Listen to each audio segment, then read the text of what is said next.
అందరికీ నమస్కారం. గురువులు, పరమ గురువులు, పరమేష్టి గురువులు మనకి జ్ఞానము, ధ్యానము మనకి అన్ని రకాలుగా నాలెడ్జ్ ఇచ్చి మనని ముందుకు నడిపిస్తున్న, మన క్రియేటివ్ యాంగిల్‌లో ముందుకు నడిపిస్తున్న మ అందరి గురువులకి, మాస్టర్స్‌కి, గురువులకి, పరమ గురువులకి అందరికీ ఆత్మ ప్రణామాలు. నా ఎడమ వైపు ఉన్న ఆ సర్వేశ్వరికి, ఆ పార్వతీమాతకి, ఆ రాధామాతకి నా మనస్సు తోటి, నా ఆత్మతోటి ఆత్మ ప్రణామాలు. ఈ యొక్క ఆత్మని పరమాత్మలో చేరుస్తున్న ఆ విఘ్నేశ్వరుడికి ఆత్మ ప్రణామాలు.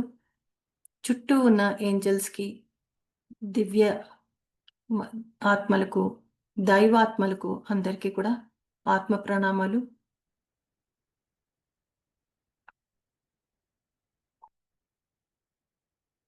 ప్రియమైన సాధకులారా, నమస్కారం.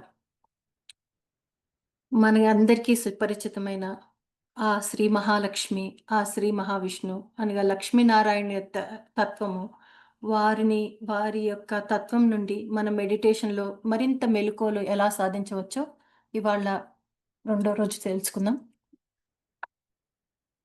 వారు పురాణ గాథల్లో ఉన్న దేవీ దేవతలే కాదు, ఆధ్యాత్మిక తత్వాన్ని ఒక కాస్మిక్ ప్రిన్సిపల్ అంటారు కదా! అటువంటిని ఇచ్చిన వారు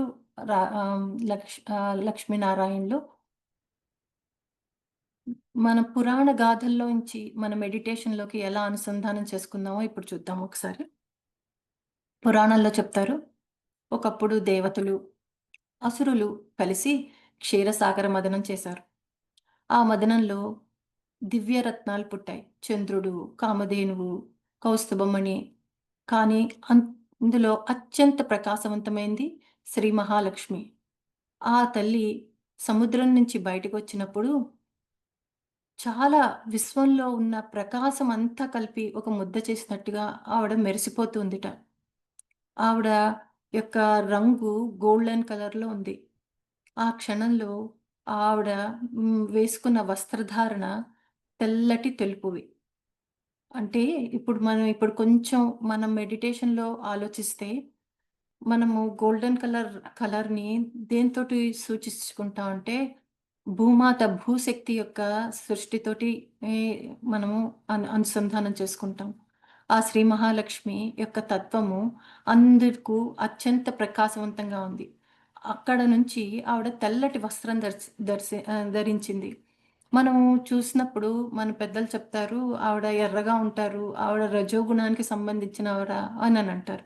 కానీ ఇక్కడ చూస్తే తెల్లటి వస్త్రధారణ, మంచి బంగారపు రంగుతో మెరిసిపోతున్నారు. అంటే ఏంటి? దీని యొక్క అర్థం ఏంటంటే, తెల్లటి కాగితం ఉందనుకోండి, దాని మీద ఏ రంగు అయినా వేయొచ్చు. అంటే ఆవిడ యొక్క శక్తి అంతటి అపారవంతం అని ఉందనమాట. అది కేవలము రజోగుణానికి మాత్రమే సంబంధించింది కాదు. ఆవిడ యొక్క శుద్ధ చైతన్యం అని మనకి అర్థమవుతుంది. ఆవిడ తన యొక్క జీవిత సహచరుడిగా ఎవరిని ఎంచుకోవాలని చూసినప్పుడు, ఆయ ఆవిడ ఆవిడ దృష్టి ఎక్కడ పడిందంటే, ఆదిశేషు మీద విశ్రాంతిగా ఉన్న శ్రీ మహావిష్ణువు మీద పడిందిట. ఆయన ముఖం అంతా ప్రశాంతంగా ఉందిట. కళ్ళు మాత్రము అత్యంత మయంగా కనిపించిందిట. అంటే ఆవిడ చూసిందేంటి అంటే, ఆవిడ శుద్ధ చైతన్యము బంగారు రంగుతో మెరిసిపోతుంది. అంటే స్థిరత్వం గురించి గూడా ఉన్న భూమాత యొక్క స్థిరత్వం కూడా ఉన్నది. అలాగే ఒక తెల్లటి కాంతి ఆవిడ ఎవరిని చూస్తున్నారు? జ్ఞానాన్ని చూస్తోంది. ఒక అత్యంత ప్రశాంతమైన ముఖాన్ని చూస్తోంది. అంటే ఇక్కడ మనం ఏం చూస్తున్నామంటే, ఈ కదిలే శక్తి, ఈ ఈ శుద్ధ చైతన్యము ఒక స్థిరమైన దాని గురించి చూస్తోంది. అంటే ఇప్పుడు మనము ఆహ్, ఆహ్, ఇంకొక రకంగా చెప్పాలంటే నారాయణుడిని ఆయనేమంటారంటే ఆయన సాక్షిభూతుడనమాట. ఆయన సాక్షిభూతుడు. భగవద్గీతలో ఆయన ఏం చెప్తారంటే అర్జునుడికి ప్రతి విషయంలోనూ సాక్షిభూతంగా ఉండమని అడుగుతున్నారు. అంటే సాక్షిభూతం అంటే ఏంటి? నిశ్చలత్వం. అంటే ప్రశాంతం. మనం మెడిటేషన్‌లో మనం సాధించుకోవాలి అనుకుంటున్నదేంటి? మనం ఆ ప్రశాంతత. ఆ ప్రశాంతత ఎక్కడ నుంచి వస్తోంది? మనము ఎక్సేలేషన్ అంటే ఊపిరి శ్వాస తీసుకోవటం, శ్వాస వదిలేయటం మధ్యలో ఉన్న ఆ సన్నటి ఇది ఏదో అది శుద్ధ చైతన్యం. అదే ఆ ప్రకాశవంతము. అదే ఆ ప్రశాంతత.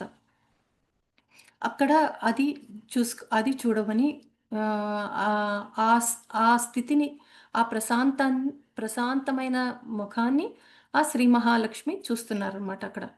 అంటే మనము ఆహ్, ఇక్కడ ఇంకొంచెం మన రోజువారీ దాంట్లో కూడా మనము ముందరికి వెళ్దాము. కేవలం పురాణం యొక్క చెప్పడానికే కాకుండా మన యొక్క మెడిటేషను, మన రోజువారీ దాంట్లోకి అనుసంధానం చేస్తే ఆహ్, ఒక మనిషికి ఎప్పుడైనా ఎవరైనా ఎదుటి మనిషికి కోపం వచ్చిందనుకోండి. అప్పుడు మనకి దాన్ని కోపపడాలా? లేపోతే దాన్ని ఎలా స్పందించాలి అన్న దగ్గర మనం ఒక్క క్షణం ఆగుతాం కదా! ఆగుతామా? వెంటనే రెస్పాండ్ అవుతామా? దీనినే సైకాలజీలో స్టిమ్యులస్ రెస్పాన్స్ అనంటారు. కానీ స్టిములై అండ్ రెస్పాన్స్ థియరీ అనంటారు. అంటే ఏంటంటే మనము ఎవరైనా ఏదైనా అన్న వెంటనే మనం ఎంత తొందరగా రెస్పాండ్ అవుతాం. అంటే ఒక మనిషి ఇంత అన్నారు.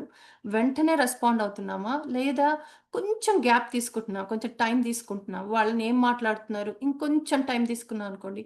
ఈ మధ్యలో ఉన్న ఖాళీ శక్తియే ఈ దీన్నే సాక్షిభూతం అనమాట. ఇది ఎంత వెడల్పుగా వెళ్తూ ఉంటే, ఎంత దూరం వెళ్తుంటే మనలో శక్తి అంత తేజోవంతమవుతుంది. మనం మెడిటేషన్ సాధిస్తున్నాము,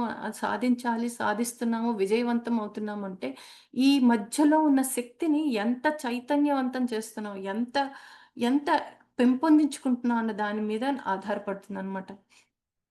అదే ఆ తల్లి గూడా చూస్తోంది. ఆ తల్లి గూడా ఇక్కడ మీకు అర్థమవుతుంది క్లియర్‌గా ఏంటంటే, ఆ మధ్యలో ఉన్న ఆ శక్తిని వైపుకే ఆవిడ దృష్టి పడిందనమాట. అంటే అప్పుడు ఆవిడ ఆయనతోటి అనుసంధానమైంది. అంటే ఇప్పుడు మనకిక్కడ ఆవిడ లక్ష్మి అంటే తెలిసినట్టే ఆవిడ సమృద్ధమైన సౌందర్యము, ప్రేమ, కరుణ, ఆప్యాయత, జీవశక్తి ఇవే కాకుండా అంటే మనము చాలామంది లక్ష్మి అంటే ఒక లక్షణమని, ఒక గుణమని, ఒక అత్యంత ఉత్కృష్టమైనది, అత్యంత పెద్ద విషయమైనది అని చెప్తారు. అంటే ఇక్కడ ఎలా చెప్తారంటే, ఇప్పుడు 100 క్రికెట్‌లో 100 కొట్టారంటే ఒక మార్క్. ఆ మార్క్‌ని ఆ హైయెస్ట్ దాన్ని లక్ష్మి అంటారు. ఆ లక్ష్మి ఎక్కడ వెతుకుతోంది? ఆ అత్యంత ప్రశాంతవంతము, జ్ఞానవంతమైన సృష్టి శక్తిని, సాక్షిభూతమైన శక్తిని వెతుకుతోందనమాట. అటువంటి మరి నారాయణుడు ఎటువంటి వారు? అన్ని జీవులకు ఆశ్రయం ఇచ్చేవారనమాట. ఆయన విశ్వ చైతన్యమే ఆయన. అటువంటి ఆ 2 యొక్క కలయికనే యొక్క మన యొక్క సృష్టికి మూలము, మన యొక్క కాస్మిక్ ప్రిన్సిపల్ కూడా అదనమాట. అంటే దీన్ని మనం ఇంకొంచెం లోతుగా చూస్తే మనలోనే ఉన్న ఆ లక్ష్మీనారాయణుల తత్వం అనమాట. అంటే మనము ఇందాకన్నట్టు ఉచ్ఛ్వాస, నిశ్వాసలు, మన ఇన్హలేషన్, ఎక్సలేషన్‌లో ఆ మధ్యలో ఉన్న ఆ గ్యాప్ ఎంత దూరం వెళ్తోందో, ఎంతసేపు మనం ఆగుతున్నామో, అంటే ఊపిరి పీల్చుకోవట్లేదు, వదలట్లేదు. అది ఎంతసేపు పెరుగుతోందో మన యొక్క చైతన్య శక్తి అంత నిశ్చలంగా పెరుగుతోంది. అటువంటి ఏ చైతన్య శక్తే లక్ష్మీనారాయణుల యొక్క కలయిక అనమాట.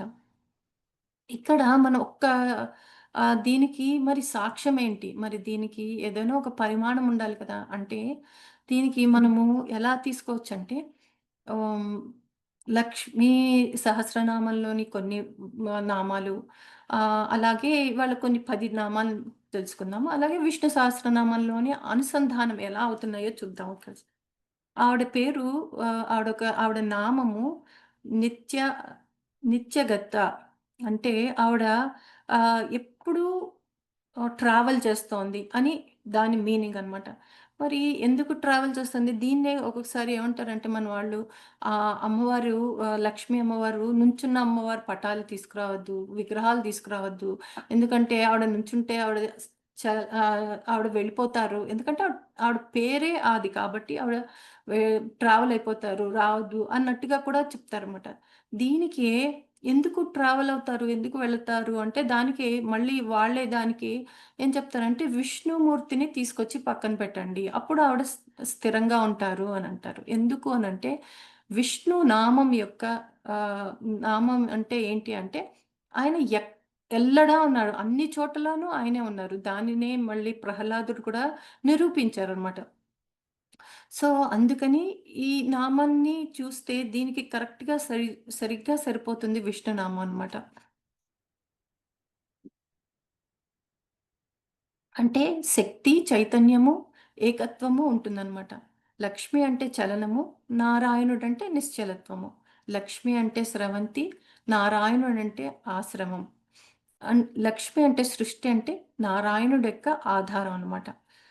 శక్తి లేకుండా ఎలా అయితే చైతన్యం నిలబడదో, చైతన్యం లేకుండా ఎలాగైతే శక్తి ఉండదో, ఈ 2 కలిస్తేనే ధ్యానం. ఈ 2 కలిస్తేనే లక్ష్మీనారాయణులు. హ్మ్. ధ్యానం అంటే కేవలం కళ్ళు మూసుకోవడమే కాదు. ధ్యానం అంటే ఇంకా మనం లోపలికి వెళ్ళి ఆహ్, ఆ తత్వాలు, ఆ తత్వం యొక్క రహస్యాలు మనం తెలుసుకోవాలి. ఆహ్, మన శ్వాసలో నారాయణ చైతన్యం నింపుకుంటే, మన హృదయంలో లక్ష్మీ ప్రేమ కలగటము ఆశ్చర్యకరమేమి కాదు. ఇది అతి సహజము. ఆహ్, అలాగే మనం నిశ్శబ్దంగా కూర్చొని శ్వాసను గమనిస్తే ఆ శ్వాసలో ఒక ప్రశాంతత ఏర్పడుతుంది. ఆ లక్ష్మీకాంతితో చూస్తే ఆహ్, సాక్షీభూతుడైన ఆ నారాయణుడు మనకి కనిపిస్తాడు. అంటే ఇదే లక్ష్మీనారాయణులు, ఆదినారాయణుల యొక్క కలయిక అన్నమాట. దీనికి ఇంకొక నామంతోటి మనము మళ్ళీ చూద్దాం. అద్ ఆవిడ పేరు రెండో నామంలో అనంత నిత్య అని గూడా రాసుంటుంది. అంటే ఆవిడేంటంటే అనంత నిత్య అంటే ఎండ్‌లెస్ అని, ఆహ్, ఫరెవర్ ఎండ్‌లెస్ అని కూడా చెప్తారన్నమాట. ఆహ్, ఒక సీమ లేనిది, ఒక గుర్తు, ఒక చోట ఇక్కడితో ఆగాలి అనంటే సమాప్తం లేనిది అని కూడా చెప్తారన్నమాట. దీనికి విష్ణు సహస్రనామంలో రెండో నామమైన మొదటి నామం, యాక్చువల్‌గా మొదటి నామమైన విశ్వం యొక్క ఇది విష్ణుడు కలుస్తుందనమాట. ఎందుకంటే ఆయన యూనివర్సే ఆయనైనప్పుడు ఆవిడకి ఎండ్ ఎక్కడుంది? ఆయనలో కలిసింది కాబట్టి ఆవిడకి ఎండ్ లేదు. అందుకనే ఆవిడ అనంత నిత్య. మరి మూడో నామం కూడా చూద్దాం దీనికి ఎలా అనుసంధానమవుతుందో. మూడో నామం ఏమైంది అంటే నందిని ఆవిడ పేరు.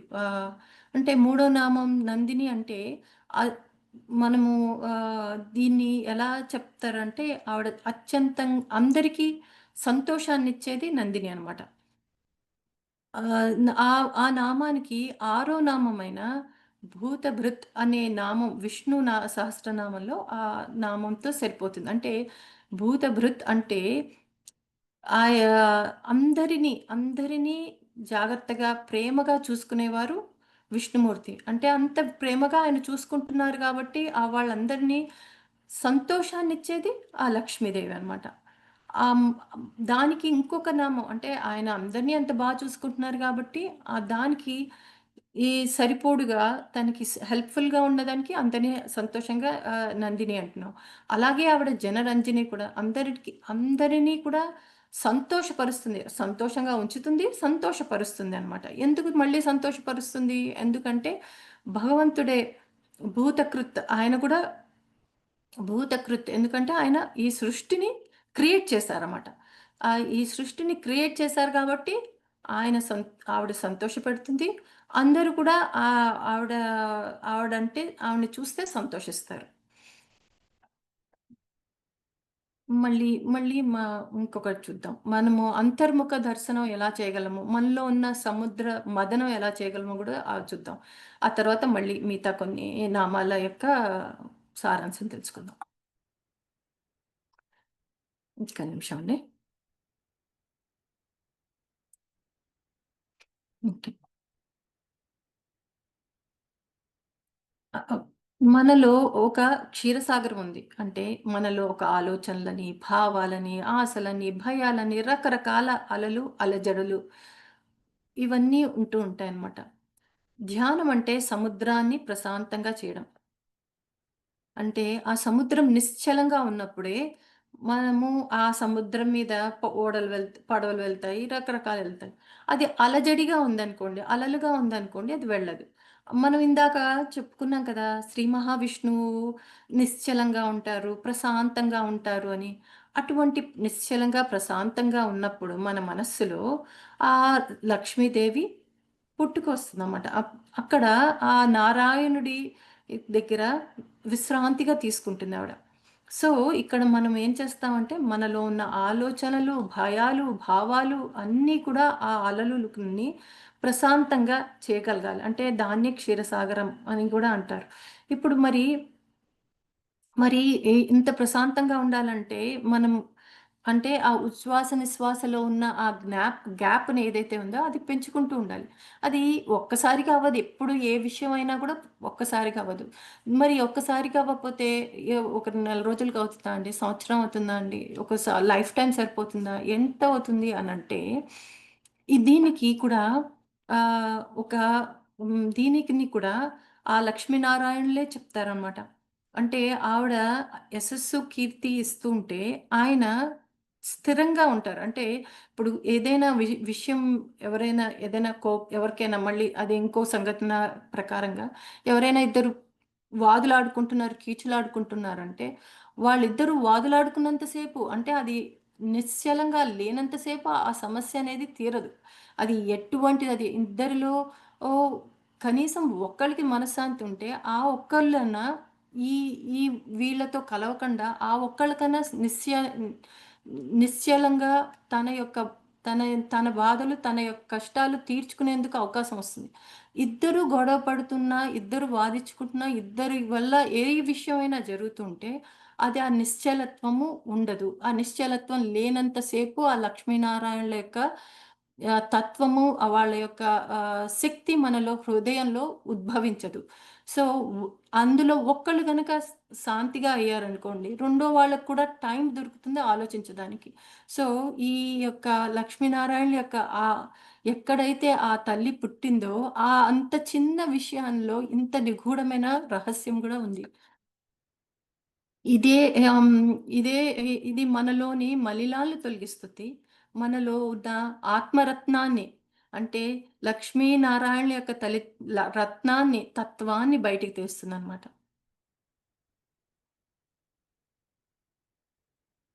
ఇప్పుడు ఒక చిన్న ప్రక్రియ చేద్దాం. లేదా చిన్న మెడిటేషన్ చేద్దాం. ఎక్కువ సేపు అక్కర్లేదు. ఒక 2 నిమిషాలు, ఒక 5 నిమిషాలు చేద్దాం. మీరు మెల్లగా కళ్ళు మూసుకోండి. ఒక లోతైన శ్వాసను తీసుకోండి. నెమ్మదిగా వదలండి.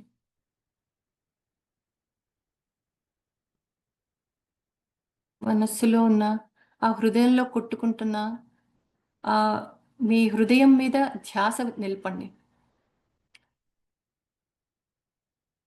ఆ హృదయాన్ని దగ్గర ఉన్న ధ్యానం మీద నిలిపితే మీకొక చక్కటి సువర్ణవంతమైన కాంతి కనిపిస్తుంది. అందులో అత్యంత బ్యూటిఫుల్‌గా ఉన్న ఒక పద్మం కూడా వికసిస్తుంది. ఆ శ్రీ మహాలక్ష్మి కూర్చుందని భావిద్దాం. పక్కనే నీలవర్ణ నారాయణుడు ఆదిశేషుని మీద విశ్రాంతిగా కూర్చున్నారని ధ్యానిద్దాం.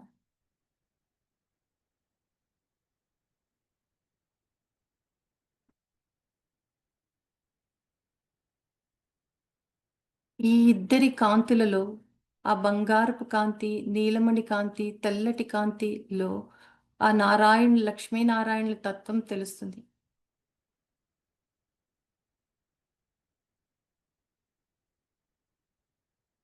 ఇది చేస్తే ఇలాగ ధ్యానం చేస్తే ఆ లక్ష్మీనారాయణుల యోగం పడుతుంది.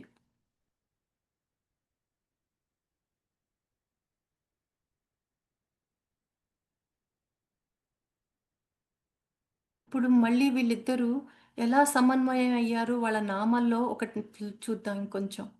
ఆవిడ నిత్య ప్రకాశిని. అంటే ఎప్పుడు చూసినా కూడా ఆవిడ చక్కగా ప్రకాశిస్తూనే ఉంటుంది. మరి అంత నిత్య ప్రకాశినికి ఎందుకని ప్రకాశిస్తూ ఉంటుంది? ఎందుకంటే ఆయన భూతాత్మ కాబట్టి. అంటే ప్రతి ఒక్క జీవిలో ఆహ్, వికసించే ఆ సోల్, ఆ ఆత్మయనే ఆహ్, ఆయన కాబట్టి, విష్ణుమూర్తి కాబట్టి. ఆయన భూతాత్మ కాబట్టి ఆవిడ నిత్య ప్రకాశిని. ఈ రెండిటికి ఎలా అంటే ఆత్మ ఎప్పుడు ఓహ్! అంటారు కదా! ఆత్మని భగవద్గీతలో చెప్తారు కదా! దేని ద్వారాను ఆహ్, హ్మ్. దేని ద్వారాను కూడా అది ఆహ్, ఆహ్, అది స్థిరంగా ఉన్నది. దేని ద్వారా కూడా అది చెక్కు చెదరనిది ఆత్మ అంటారు కాబట్టి, ఆ ఆత్మ అది నిత్యంగా ప్రకాశిస్తుంది కాబట్టి, ఆ నిత్య ప్రకాశినికి, ఆ భూతాత్మకి సరిగ్గా సరిపోయిందనమాట. మళ్ళీ ఇప్పుడు ఆహ్, ఇంకొక నామం కూడా చూద్దాం. ఆవిడ స్వప్రకాశ స్వరూపిణి. అంటే ఆవిడ ప్రకాశము ఏదో తెచ్చిపెట్టింది కాదు. అది న్యాచురల్‌గా ఉందనమాట. ఒక కొంతమంది అంటారు కదండీ! "మీరేంటండి ఇంత న్యాచురల్‌గా ఉన్నారు. ఏం మేకప్ వేసుకోకుండా." లేదు "అబ్బా! ఈ పువ్వు ఎంత బావుంది. ఎంత చక్కగా ఉంది" అనంటే ఎందుకు అంత న్యాచురల్‌గా ఉంది అనంటే ఆయన భూత భావనుడు. ఎందుకంటే ప్రతి ఒక్క జీవిని, ప్రతి ఒక్క ఈ సృష్టిలో ఉన్న ప్రతి ఒక్క జీవిని ఆయనే పోషిస్తూ ఉంటాడు. ఆయన భూత భావనుడు కాబట్టి ఆవిడ స్వప్రకాశ స్వరూపిణి. ఇప్పుడు నేను చెప్పే ఈ నామాలన్నీ కూడా విష్ణు స్వ విష్ణు సహస్రనామంలోవి, లక్ష్మీ సహస్రనామంలోవి అనువదిస్తున్నానన్నమాట. ఆహ్, నెక్స్ట్ వచ్చే నామము మహాలక్ష్మి నామం అనమాట. ఆవిడ పేరే మహాలక్ష్మి. అంటే ఉన్న ఆ లక్ష్మిలో కూడా అత్యంత గొప్ప లక్ష్మి అనమాట. అంటే ఎందుకని అలా దానికి మరి విష్ణు సహస్రనామంలో నామానికి ఏది సరిగ్గా జోడుతుందంటే ఆయన పేరు భవుడు. ఆయన భవ. అంటే ప్రతీదీ ఆయన వల్లనే జరుగుతుంది కాబట్టి, ఆయన భవుడు కాబట్టి, ఆవిడ మహాలక్ష్మి అనమాట. ప్రతి ఒక్క కార్యక్రమమైన, ప్రతి ఒక్క ఏది జరగాలన్నా సృష్టిలో ఆయన యొక్క భావన వల్లనే, ఆయన యొక్క నామం వల్లనే, ఆయన యొక్క భవ అనే నామం వల్లనే జరుగుతుంది కాబట్టి, ఆవిడ శ్రీ మహాలక్ష్మి ఆవిడ. ఆవిడ నామం పేరు మహాలక్ష్మి. మరి 3 నామాలు మళ్ళీ ఇంకోసారి చూద్దాం.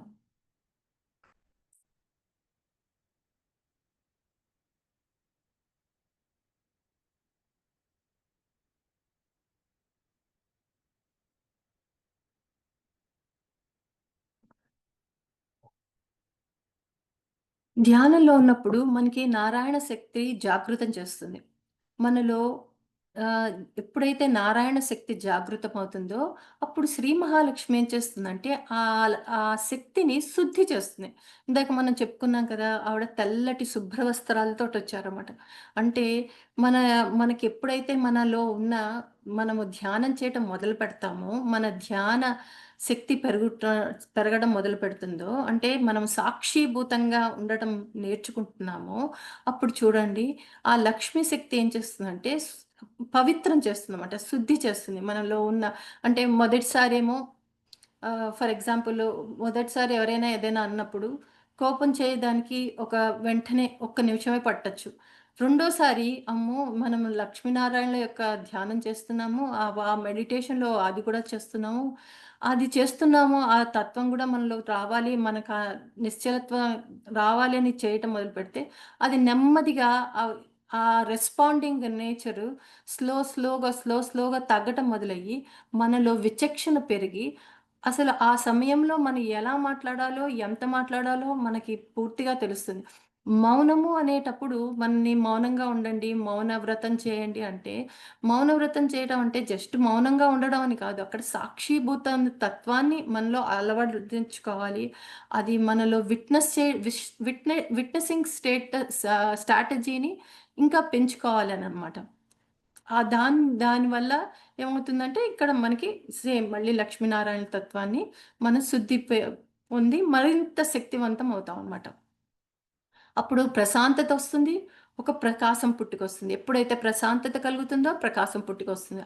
అది దేవతా రూపమనే కాదు. అది దివ్య చైతన్య రూపం కూడా అనమాట. మన చు మన ఇది ఇంకొకటేంటంటే, మనం అనుకున్నాం కదా! ఆవిడ నేచురల్‌గా మనం అనుకున్నాం కదా! ఆవిడ ప్రేమ కూడా అత్యంత నేచురల్‌గా మన మన హృదయంలో పొంగుతుందనమాట.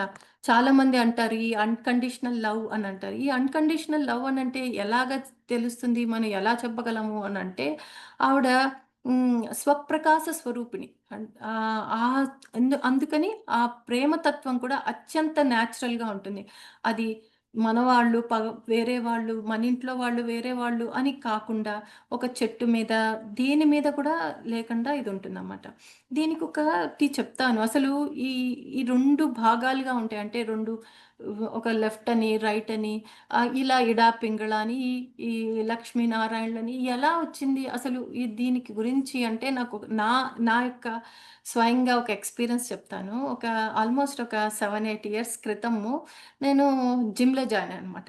జాయిన్ అయితే వాళ్ళు జిమ్ చేస్తున్నాను. పెద్దేం వెయిట్ తగ్గట్లేదనమాట. వాళ్ళనడిగితే వాళ్ళన్నారు, "మీరు బాడీ స్కాన్ చేస్తానండి. చేస్తే గనక మీకసలు మీరు ఏ మజిల్‌లో మీరు తగ్గాలో చెప్తానని" చెప్పి బాడీ స్కాన్ చేసింది. ఆవిడ చేసి అన్నారు, "మీకు లెఫ్ట్ సైడ్ మీది ఎక్కువుందండి మీ వెయిట్ రైట్ సైడ్ కంటే. సో, మీరు లెఫ్ట్ సైడ్ జేయాలి." నాకు ఆశ్చర్యమేసింది. ఇదేంటి ఇదేదో తేడాగా ఉంది. నా లెఫ్ట్ సైడ్ నేను చూసుకుంటూ ఉంటాను. రోజు నేను నేను నేను రోజు నేను అద్దంలో చూసుకుంటాను. నా లెఫ్ట్ సైడ్ ఎలా పెద్దగా ఉంటుంది నా రైట్ సైడ్ కంటే ఇదేదో కరెక్ట్ గాదు. ఇదేదో జిమ్‌లో కరెక్ట్‌గా చెప్పట్లేదు ఈవిడ ఏదో కరెక్ట్‌గా చెప్పట్లేదు అని ఆవిడతోటి కన్సల్టింగ్ చేయడమే మానేసాననమాట. తర్వాత కొన్ని రోజుల తర్వాత ఒక 5 ఏళ్ల తర్వాత ఒకసారి మళ్ళీ 5 ఏళ్ల క్రిందటనమాట. మళ్ళీ నేను బ్లడ్ డొనేట్ చేయడానికి ఎళ్ళాననమాట. చేస్తే నా దానికి మినిమమ్ 13 ఉండాలనమాట. సో, నేను చేస్తుంటే 13 పాయింట్స్ ఉండాలి. సో, 11 పాయింట్స్ చూస్తే ఐరన్ లెవెల్స్ అనమాట. 11 పాయింట్స్ ఒక చేతికి నాకు గుర్తులేదు ఏ చెయ్యో కానీ ఒక చెయ్యి చూస్తే అది 11 పాయింట్స్ ఉంది. "అరె! నువ్వు క్వాలిఫై గాదు. 11 పాయింట్స్ ఉంటే ఐరన్ లెవెల్స్‌కి నేను తీసుకోను" అన్నాడు. అంటే మళ్ళీ తనే మళ్ళీ అంది, "ఉండండి లెఫ్ట్ సైడ్ గూడా చూస్తానని" చెప్పి చూస్తే అక్కడ దాంట్లో 13 ఉంది. ఓహ్! ఓకే. అయితే సరే తీసుకుంటాను. మీరు తీసుకోడానికి క్వాలిఫై అవుతారని. నాకు అసల అర్థం గాలేదు. ఒక చెయ్యిలో ఐరన్ లెవెల్స్ 2 పాయింట్లు ఎట్లా తక్కువుంటాయి రెండో చెయ్యి కంటే అని చెప్పి ఆహ్, దీని మీద నేను చాలా రీసెర్చ్ చేయటం మొదలుపెట్టాను. అప్పుడే అర్ధనారీశ్వర తత్వము, ఆహ్, ఈ ఇడ, పింగళ ఇవన్నీ కూడా ఉన్నాయన్న సంగతి అర్థమైందనమాట.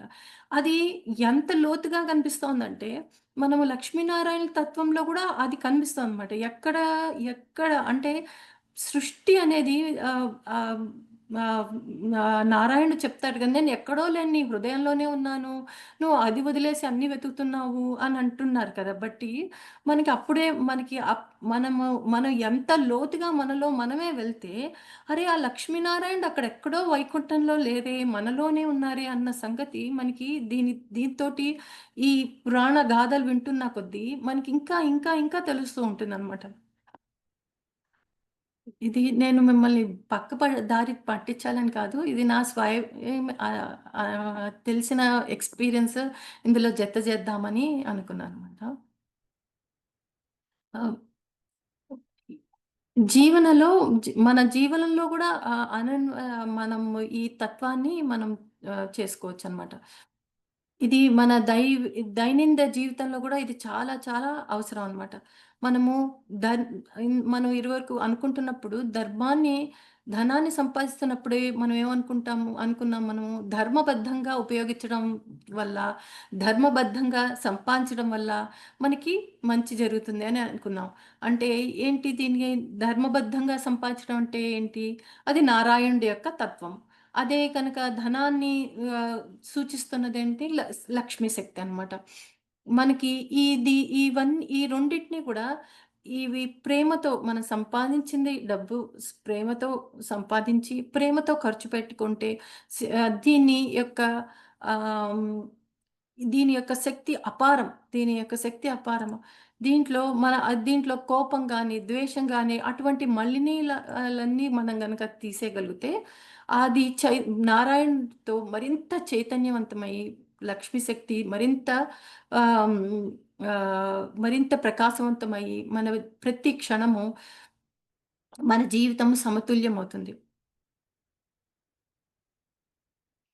మన హృదయాన్ని శ్రీ మహాలక్ష్మి యొక్క ఆలయం కింద భావిస్తే, మనస్సుని ఆ నారాయణుడి యొక్క విశ్రాంతి స్థలం కింద మనము అనువదించొచ్చు. ధ్యానం అంటే హ్మ్. ఆలయం ఒక ఆలయం కింద ధ్యానం అనేది ఒక ఆలయం కింద పెడితే, ఆ ధ్యానంలో ఉన్న దీపమే మన ధ్యానం. మన దేహాన్ని ఒక ఆలయం కింద పెడితే, ఆ ధ్యానం అనేది ఒక దీపం కింద. అంటే దేవాలయంలో ఉన్న దీపమే మనం చేసే ఈ ఈ ధ్యానం అన్నమాట. ఈ మన అది చేయగా మన లోపలున్న పద్మం వికసిస్తుందనమాట. ఆ పద్మం మీద ఉండేదే ఆ లక్ష్మీనారాయణులు. ఇక్కడ కేవలము ఒక భక్తుడు కాదు, ఒక ఒక ధ్యానం చేస్తున్న ధ్యాన చ కాదు. ఇక్కడ ఎవ్వరూ కాదు. ఇక్కడ ఒక శక్తి, ఒక చైతన్యము, ఒక దివ్య శక్తి అదొక్కటే కనిపిస్తుందన్నమాట. సో, ఇది మన యొక్క నారాయణుల యొక్క శక్తి. దీన్ని మళ్ళీ నామాలతో ఎలా జతపరచుకోవచ్చో కూడా చూద్దాం. ఆవిడ ఎనిమిదో నామము మహాకాళి. అంటే ఆ మహాకాళి అంటే ఆల్‌మోస్ట్ మనం రామకృష్ణ పరమహంస దగ్గర మనం చూస్తూ ఉంటాం. ఆయన ఆయన పిక్చర్స్‌లో మహాకాళి ఒక నల్లటి రంగులో కనిపిస్తూ ఉంటుంది. అంటే అసలు యాక్చువల్‌గా ఆవిడ కాళి అంటే టైమ్ అని గూడా అంటారు. సో, ఆవిడ ఆ నామంతోటున్నారన్నమాట. ఆవిడ మహాకాళి. ఇది ఇది లక్ష్మీ సహస్రనామంలో వచ్చిన ఎనిమిదవ నామం పేరన్నమాట. దీనిని మనం ఎలాగా అనువదించుకోవచ్చంటే, విష్ణు సహస్రనామంలో నాలుగో నామమైన భూత భవ్య భవత్ ప్రభూ ఆయన అంటే ఆయన పా గతానికి, ఫ్యూచర్‌కి, ప్రెజెంట్‌కి ఆయననే ప్రభువు, ఆయననే సర్వము అన్నట్టనమాట. అంటే ఆవిడని టైం కింద చూపిస్తే ఆయన ప్రతి క్షణము ఆయనే అన్నట్టు. పాస్ట్ అయినా, ప్రెజెంట్ అయినా, ఫ్యూచర్ అయినా ఆయనే అని. సో, మహాకాళి అనే ఎనిమిదో నామానికి లక్ష్మీ సహస్రనామంలో, విష్ణు సహస్రనామంలో ఉన్న నాలుగో నామమైన భూత భవ్య భవత్ ప్రభు అనుసంధానం అవుతోందనమాట. తొమ్మిదో నామము ఆవిడ పేరు మహాకన్య. మరి దీనికి అనుసంధానమైన నామం విష్ణు సహస్రనామంలో పదో నామం. అదే పూతాత్మ. అంటే ఆయన దేనికి ఆహ్, దేనికి అటాచ్ అవ్వరనమాట. ప్రతి దాంట్లోనూ ఆయనకొక డిటాచ్‌మెంట్ ఉందనమాట. ఆయనకొక మంచి ఆయన పూతాత్మ అంటే ఒక క్లీన్ క్యారెక్టర్ అని కూడా చెప్తారు. ఒక దేనికి అటాచ్ అవ్వకుండా డిటాచ్డ్‌గా ఉండే ఆయన, ఆయన క్లీన్ క్యారెక్టర్ ఉన్న ఆయన, ఆయనదే నామము పూతాత్మ. దీనిని లక్ష్మీ సహస్రనామంలో తొమ్మిదో నామమైన మహాకన్య కింద అనుసంధానం చేసుకోవచ్చు. నెక్స్ట్ ఇంకొక నామం గూడా చెప్పుకుందాము. అది సరస్వతి. పదో నామం సరస్వతి. మనం ఇందాక చెప్పుకున్నాం కదా! ఆవిడ తెల్లటి శుభ్ర వస్త్రాలు, తెల్లటి వస్త్రాల్లో ఉన్నారు అని చెప్పి. మనము మన మనకి సరస్వతీదేవి యొక్క తెల్లటి వస్త్రాలు గుర్తుకొస్తాయి ఇక్కడ. సో, ఆవిడ దానిని ఎలా చూపిస్తున్నారంటే ఇక్కడ ఆవిడ క్వీన్ ఆఫ్ నాలెడ్జ్. అంటే ఇందాక మనం అనుకున్నాం కదా! ఆవిడ మహాలక్ష్మి ఉద్భవించినప్పుడు ఆవిడ చూసిందేంటి? ఆయన కళ్ళల్లో జ్ఞానాన్ని చూసింది. ఇక్కడ ఆవిడ ఆవిడ ఎందుకంటే ఆవిడ కూడా ఒక జ్ఞానాన్ని తెలుసుకోవాలంటే మనం కూడా జ్ఞానవంతం ఉండాలి కదా! మనకి కూడా ఒక కొంత జ్ఞానం ఉంటే, ఓహ్! వీళ్ళకి జ్ఞానం ఉంది అని అన్న సంగతి తెలుస్తుంది. అంటే ఇక్కడ ఏం చూపిస్తున్నారంటే ఆయన ఆయన ఒక్కడే జ్ఞానవంతుడు కారు. ఆవిడ కూడా జ్ఞానవంతురాలే అని చూపిస్తున్నారన్నమాట. దీనికి దీనికి మూడో నామమైన ఆహ్, విశ్వకర్త అని కూడా చెప్పొచ్చు. ఆ! సారీ.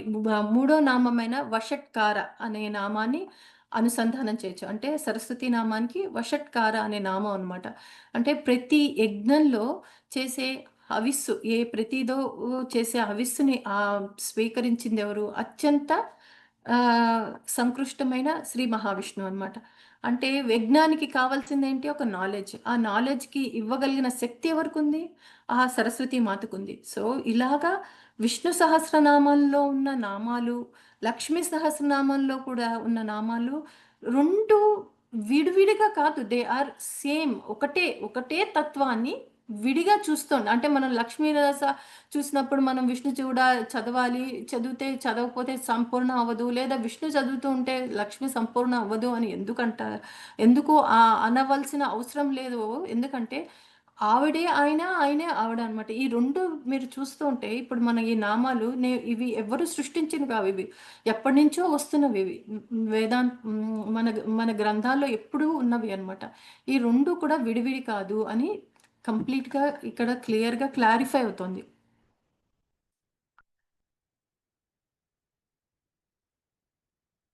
మనము లక్ష్మీనారాయణుల యొక్క ధ్యానం చేస్తే ఏమొస్తుంది ఏమవుతుంది అనంటే, మన హృదయము ప్రేమతో నిండుతుంది. ఇందాక మనం అనుకున్నాం కదా! ప్రేమతత్వం ఆవిడే అని చెప్పి. మన ఆలోచనలు కూడా స్పష్టమవుతాయి.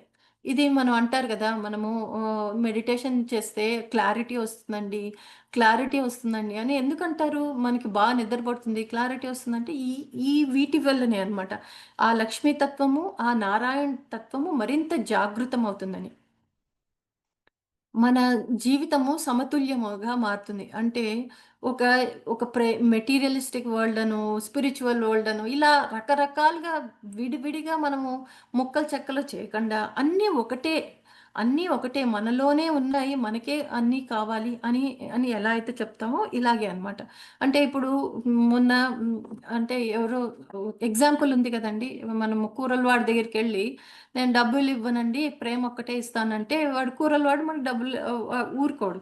అలా అని జెప్పి నేను ప్రేమొక్కటే డబ్బులిస్తాను. మన ఇంట్లో మన చుట్టుపక్కల వాళ్ళు ప్రేమతో ఉన్నామనుకోండి, అది అది అది ఎంత బావుంటుంది. అలాగే హ్మ్. ప్రేమ ఆహ్, ఒక్క నిమిషం. ఆ!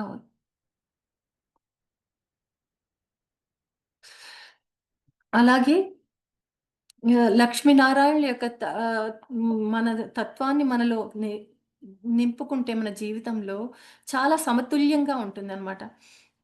భయము, ఆందోళనలు, అసూయ వాటంతట అవే పోతాయి. ఎందుకంటే ఇందాక మనం అనుకున్నాం గదా! ఉచ్ఛ్వాస, నిశ్వాస నుంచి మధ్యలో ఉన్న ఆ గ్యాప్ ఏదైతే ఉంటుందో, ఆ పొర ఏదైతే ఉంటుందో అది పెరుగుతూ ఉంటుందనమాట.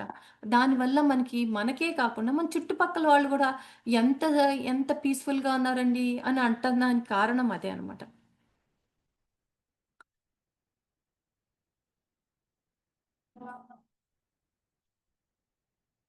ఓ ఓకే అండి.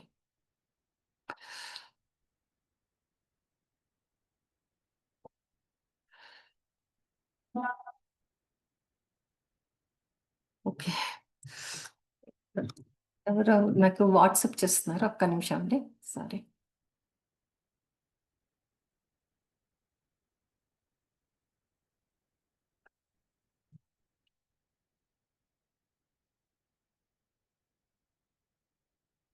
అదేనండి.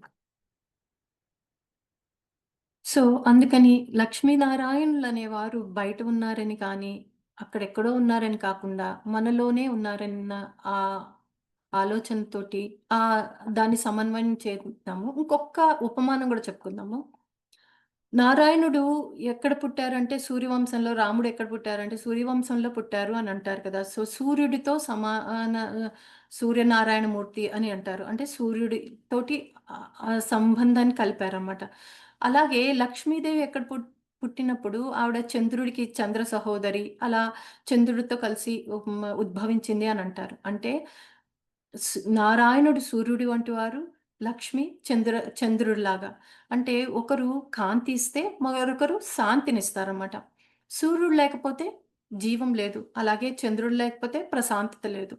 అలాగే లక్ష్మీ అమ్మవారు లేకపోతే జీవ జీవితానికి ఒక ఆనందమే లేదు. మరి నారాయణుడు లేకపోతే దిశే లేదు.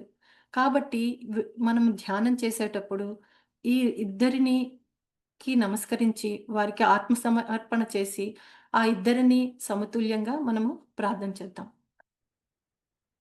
ఇంతటితో ఈ ఈ క్లాసు మనం ముగిద్దాము. ఏమైనా క్వెషన్స్ ఉంటే చేతులెత్తండి. ఒక్కొక్కళ్ళని మ్యూట్ చేస్తాను.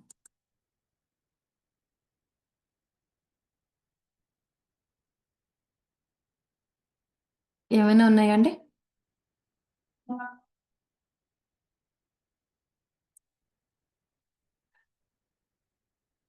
ఎవరికైనా ఏమైనా క్వెషన్స్ ఉంటే చెప్పండి.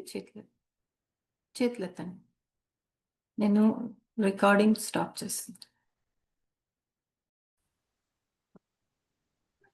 సో, గతంలో మనం ఏమనుకున్నామంటే హ్మ్. ఇప్పుడు ఆహ్, అది మళ్ళీ ఇంకొకసారి చెప్తున్నానండి. గతంలో మనం ఏం చెప్పుకున్నామంటే, లెఫ్ట్ సైడ్ అంతా మనకు గతము, పాస్ట్ అని చెప్పుకున్నాం. రైట్ సైడ్ అంతా మనము ఫ్యూచర్‌లో మనము చేసే సృష్టి. మనం ఒక క్రియేటివ్ అనమాట. అంటే మీరు ఒక కొత్తగా ఇప్పుడు సపోజ్ ఎవరైనా ఒక మట్టి ముద్దని తెచ్చి వినాయకుడిని చేయమన్నారనుకోండి. మనం ఎప్పుడు వినాయకుడిని చూడకపోతే ఎలా చేస్తాం? ఏదో మనకు తోచినట్టుగా చేస్తాం. కానీ అదే గనక గతంలో మనం చూసాము, ఇలా వినాయకుడు ఇలా ఉంటారు అని దాన్ని ఊహించుకొని మనం చేసామనుకోండి, అప్పుడు ఒక మట్టి ముందని మనం క్రియేట్ చేస్తున్నాం. అంటే అక్కడ నారాయణుడి యొక్క తత్వాన్ని తీసుకొస్తున్నాం. ఎక్కడి నుంచి తీసుకొస్తున్నాం? లక్ష్మి దగ్గర నుంచి తీసుకొస్తున్నాం. ఆ లక్ష్మి ఎక్కడుంది? లెఫ్ట్ సైడ్ ఉందన్నమాట. లెఫ్ట్ సైడ్‌లో ఉన్న లక్ష్మీదేవిని తీసుకొచ్చి, నారాయణతో తీసుకొచ్చి మనలో ఉన్న శక్తిని కలిపి అదే మన మధ్యలో అక్కడే మన వినాయకుడు అనేది మనలో ఉన్న శక్తి. ఆ రెండిటిని కలిపి చేస్తున్నదే ఇదే అన్నమాట. ఇడ, పింగళ మన మన శక్తి ఈ కలిపున్నది. Nice madam. థాంక్స్ అండి ఫర్ ది గుడ్ క్వెషన్.